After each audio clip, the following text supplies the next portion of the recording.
alat musik haram hukumnya. Nah, ini termasuk juga nih. Ada ustadz kondang terkenal, terkenual. Ya, yang membolehkan alat musik. Kata dia, tidak ada hukum pada alat.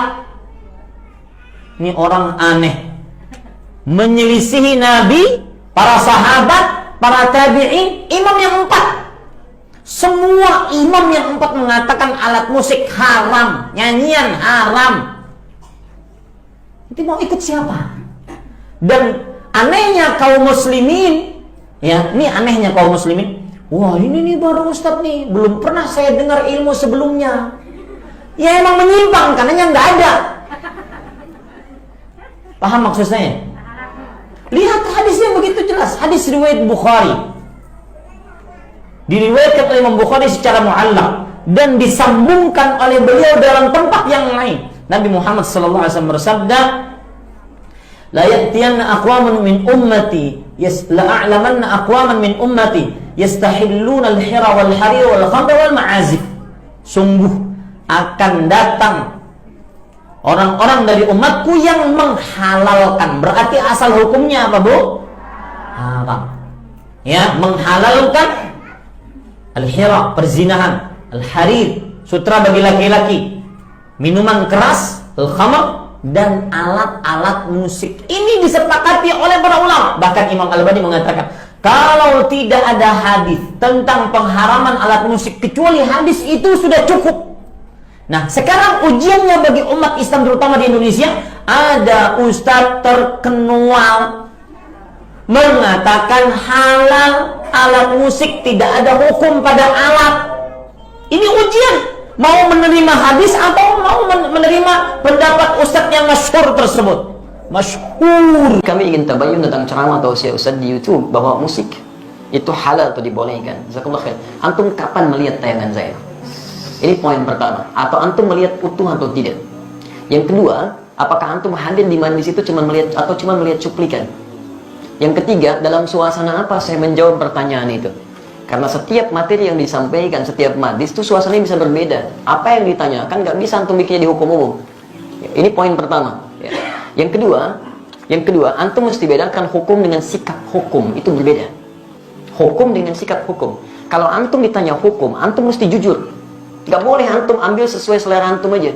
Yang pengen saya begini, itu sampaikan. Yang menurut Nabi padahal benar, antum tutupi karena hanya jamaah ikut keinginan antum. Itu nggak boleh. Dosa itu antum. Sikap hukum itu beda. Misal, ada hukum, saya beri contoh, nanti saya teruskan ke musik ya. Ada hukum misalnya untuk sujud nih, setelah i'tidal. Ya, hukumnya ada dua secara umum. Yang pertama adalah sujud dengan menggunakan lutut dulu. Itu ada di Abu Daud nomor hadis 838 dari Wa'il bin Hujur, posisi paling kanan sebelah bawah. Baik, yang kedua ada menggunakan telapak tangan. Di telapak tangan dulu baru lutut. Ya, itu ada di Abu Daud kitab yang sama nomor hadis 840 dari Abu Hurairah, posisi paling kiri sebelah atas sampai 841. Cuman beda dua nomor. Ini yang disebut hukum. Jadi kalau Anda tanya bagaimana hukumnya, ini dua alternatif yang diajarkan oleh Nabi. Singkatnya ada kemudahan. Anda kalau ingin menggunakan lutut boleh, ingin menggunakan telapak tangan boleh. Karena kita sujud memang hanya menggunakan satu di antara dua itu. Itu artinya kemudahan. Rumus fikihnya disebut al-jam'u wa taufiq. Jadi kalau ada persoalan, hadisnya banyak, antum jangan pilih satu hadis dan antum ikuti, tidak. Kumpulkan semua hadisnya, at-taufiq kemana arah hukumnya. Di situ antum simpulkan. Sampai Ibnul Qayyim al-Jauziyah menulis kitab sifat salat Nabi, beliau menyimpulkan saya pilih yang pakai lutut. Syekh Muhammad Nasruddin Al-Albani menulis kitab sifat salat Nabi, memilih menggunakan telapak tangan. Jadi kalau antum ngajinya menggunakan kitab sifat salat Nabi Syekh Al-Albani, pasti pakai telapak tangan itu. Lihatnya. Kalau antum baca kitab Syekh Ibnul Qayyim al-Jauziyah, Masya Allah akan menggunakan lututnya. Nah, dua-duanya dipraktikkan. Nah, jadi kalau antum menggunakan lutut benar, menggunakan telapak tangan benar, yang salah itu ya menggunakan selain keduanya. Bisa pakai kepala duluan gitu kan? Itu kan keliru. Ya. Dan diantara yang pakai kepala duluan belum apa-apa sudah rame gitu kan? Lihat orang pakai telapak tangan disebut ini salah nih, yang benar pakai ini. Mungkin antum ngambil salah satu aja. Dan yang tidak tepat ketika Anda mengajarkan pakai telapak tangan atau pakai lutut, Anda mengatakan ini yang lain salah nih, yang benar pakai ini. Hadisnya dhaif. Antum berani mendaifkan Syekh Ibnul Qayyim al-Jauziyah, antum siapa? Ya? Antum mengatakan yang pakai telapak tangan salah, antum di mana makamnya Syekh Al-Albani? Ini jangan sampai kita yang belum tentu hafal hadisnya jadi pada rame. Hadisnya aja nggak tahu gitu kan? Ya, itu hukum. Adapun sikap hukum itu pilihan antum terhadap hukum. Antum bersikap ingin menggunakan lutut, silakan. Bersikap ingin menggunakan telapak tangan, itu silakan. Itu nggak ada masalah di sini. Jelas di sini? Nah, sekarang dari pemahaman ini, mari kita tarik kepada pertanyaan tadi. Musik, apa sih hukumnya? Apa dulu musik tuh? Antum kenali dulu. Apa dulu musik? Jangan-jangan ribut masalah musik, antum sendiri nggak kenal musik. Antum menghukumi musik, handphone antum sendiri banyak musiknya. Ringtone, tone itu kan musik. Begitu bunyi, musik itu haram. Bunyi, teng-teng, gitu kan? Masya Allah. Haram semua tuh di HP antum tuh. Antum harus kenali dulu apa itu, gitu kan? Musik itu segala suara yang menghasilkan irama. Ingat ya, kami alhamdulillah saya sampai S2 itu spesialis saya di bahasa Arab. Saya senang tafsir Quran. Saya sangat cinta Quran, ya. Dan alhamdulillah untuk memahami Quran saya harus paham bahasa Quran. Maka saya belajar di bahasa itu. Dan turunannya nanti ada pembahasan tentang syair. Yang di syair itu salah satu subbabnya pembahasan tentang musik. Karena unsur dari syair itu musik, salah satunya. Musik segala suara yang menghasilkan irama. Jadi setiap suara menghasilkan irama itu disebut dengan musik. Jelas di sini? Ini dibagi dua nanti. Ya, yang pertama, ada yang tidak menggunakan alat. Jadi suara. Dan orang Arab sudah terbiasa tentang itu. Maka ketika mereka membuat syair, di antara unsur syair itu salah satunya musik. Kalau antum belajar jurusan bahasa Arab, berbicara tentang syair itu pasti itu akan belajar itu. Di antaranya ada irama, musik di situ. Kalau diturunkan ada 16 rumus, disebut dengan bahar di ilmu arud. Ada bahar tawil, ada madid, ada rajas, ada macam-macam. Dan sejak zaman jahiliyah sudah ada. Jadi begitu mereka bikin syair tidak ada irama musiknya, itu disebut aib musiknya. Aib syairnya, celah. Bukan syair yang fasih. Ya, tawilun lahu dunal buhuri fadailu fa'ulun mafa'ilun fa'ulun mafa'ilu kifanat min dzikra habibin wa manzili bisaqtul wa bainad dakhuli fahawmali. Selalu ada iramanya, membedakan satu dengan yang lainnya. Nah, pada yang seperti ini bahkan turun ayat Quran. Saya ulang ya, bahkan surah khusus yang membahas tentang kebiasaan mereka. Surah ke-26 disebut Asy-Syu'ara. Asy-Syu'ara itu jamak dari kata syair yang berarti pemusik, penyair. Nggak pakai penyair.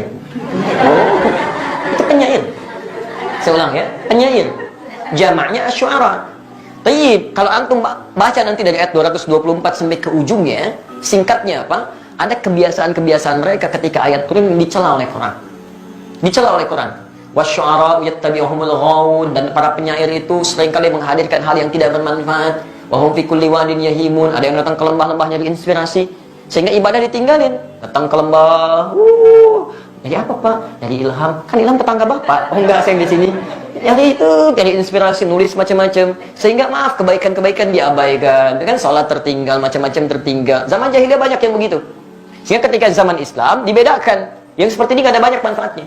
Bahkan ada yang menuduh Nabi SAW. Ada yang menyerang Nabi dengan syair. Banyak. Ada Zuhair bin Abi Salma sebelum dia tobat. Nyerang Nabi itu.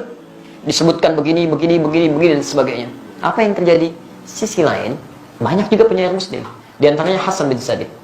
Hasan bin Sabit bahkan langsung disebut sebagai syairun Nabi. Seorang penyair yang membela Nabi SAW. Jadi begitu di sudut sana mencela Nabi, di sini kemudian membalas dengan membela Nabi SAW. Dan tidak sedikit pembelaan itu dihasilkan lewat syair. Yang seperti ini langsung disanjung oleh Quran. Illal ladzina amanu, kecuali para penyair yang beriman kepada Allah Subhanahu wa taala. Yang dengan syairnya dijadikan untuk membela Islam dan mengangkat nilai-nilai kebaikan. Jelas di sini dulu? Ini sisi yang pertama. Jadi Anda bayangkan, Anda mesti fair di sini. Ada ayat yang mencela keadaan tertentu, ada ayat yang kemudian mengangkat nilai kebaikan di situ. Jelas? Bahkan Nabi SAW pernah kemudian meluruskan ketika seseorang memuji Nabi untuk mengkultuskan. Jangan sebutkan itu, sebutkan yang lain. Dan Nabi SAW ketika pulang dari perang Tabuk pulang, itu disambut dengan syair. Dan beliau diam. Tala'al badru alaina min thaniyatil wada'i, ya wajaba syukru alaina mada'a lillahi da'i. Dan antum ada yang kemudian membuat dengan musik-musik kasidah itu. Itu asalnya kan itu syair. Ya, dari madid rumusnya. Tala'al badru alaina min thaniyatil wada'i wajaba syukru alaina mada'a lillahi da'i. Ada semuanya di situ. Ya. Sampai orang Arab itu lupa, jangankan masalah seperti itu, lihat binatang, lihat macam-macam, itu memang itu Masya Allah, itu langsung bisa bikin syair. Refleksnya syair. Itu lihat burung aja, burung bulbul lompat-lompat bikin syair. Al-Asma'i pernah bikin, cuma gara-gara burung bulbul lompat ke dahan-dahan bikin syair. Sautu safiril bulbuli hayyajab qalbi tamili al-ma wa zahru ma zahri lahzul muqali fa anta yasridi wa sayyidi wa mawlani fakam taymuni ghazilin uqalqali qatartuhu min wadatin fi hadha ar-rajuli faqala la faqad ghada muharmili wal walad wali yawaidani faqultu la tuwalli fabayyinu lu'ali qalat law hina kadha in hadithul muqali kahatan kakailali tabtabi ada semuanya. Dia bikin itu. Dan dalam suasana membikin itu, Nabi biasa saja. Jadi ketika buruk dicela oleh Nabi, ketika baik didiamkan oleh Nabi. Maka dari sini ulama sepakat dalam persoalan syiir, musik yang berasal dari suara. Awas ya, berasal dari suara itu terbagi pada dua bagian. Ada yang dicela sampai tingkat keharaman ketika menjauhkan dari Allah Subhanahu wa taala, membuat diri lalai, makruh dengan kalimat-kalimat yang tidak pantas dan yang haram. Jelas? Tapi kalau yang dimaksudkan kalimat-kalimat kebaikan, sampai Imam Syafi'i punya syair disebut Diwan Asy-Syafi'i, ajakan pada kebaikan, ketaatan di situ, itu dibenarkan oleh para ulama. Tidak ada masalah di situ, yang disebut dengan hukum boleh. Jelas di sini? Jadi pernyataan saya jangan di framing gitu kan, jangan dipotong seakan-akan Ustaz dibolehkan ini, kata siapa? Saya nggak pernah membolehkan itu. Hukumnya ada di Quran, turun sejarahnya, antum bisa lihat, ini yang tidak boleh, ini yang boleh. Sekarang alat musik. Bagaimana dengan alat-alat musik? Antum bisa perhatikan kalau munculkan hadis-hadisnya, ada yang langsung dicela, bahkan didekatkan dengan zina. Kan? Allah Subhanahu akan datang di masa nanti orang-orang menghalalkan zina, menghalalkan khamar dan menghalalkan alat-alat musik, gitu kan? Pernah dengar hadisnya? Tayyib, itu apa yang dicela? Hal-hal yang bisa menyesatkan kita pada keburukan, yang menjauhkan dengan Allah Subhanahu wa taala. Bahkan disebutkan oleh Nabi, strolling itu bagian dari panggilan setan, gitu kan? Karena ketika dia digunakan banyak orang maksiat di situ. Ya, minum khamar, ada yang mabuk-mabukan, ada yang berzina, ada yang macam-macam. Silakan cek ya, silakan antum cek. Setiap kali menemukan musik di tempat-tempat yang tidak baik, pasti turunannya maksiat. Itu yang jatuh haram di situ. Haram dan seterusnya. Tapi ada di antara hadis-hadis yang antum pernah lihat, bukankah pernah Nabi SAW datang ke rumahnya Sayyidah Aisyah? Tapi apa yang terjadi? Rupanya di situ sedang ada pesta yang diadakan oleh Sayyidah Aisyah, sedang bergembira. Tiba-tiba ada dua di antara khadimahnya sedang bermain gendang, gitu kan? Baik, tobul. Dia sedang kemudian bersyair. Datang Abu Bakar. Ketika Abu Bakar datang dikatakan, Abi mazmur syaitani fi baitin Nabi sallallahu alaihi wasallam. Ini yang setan ada di rumah Nabi? Kata Nabi, biarkan, daha ya Abu Bakar. Falikulli ummatin 'aid. Karena setiap orang, setiap umat punya hari rayanya. Biarkan aja kan ya. Jadi ada yang dibiarkan oleh Nabi, ada yang tidak diperkenankan. Tapi pembiaran Nabi itu juga bukan menjadikan Nabi fokus kepadanya. Nabi nggak fokus.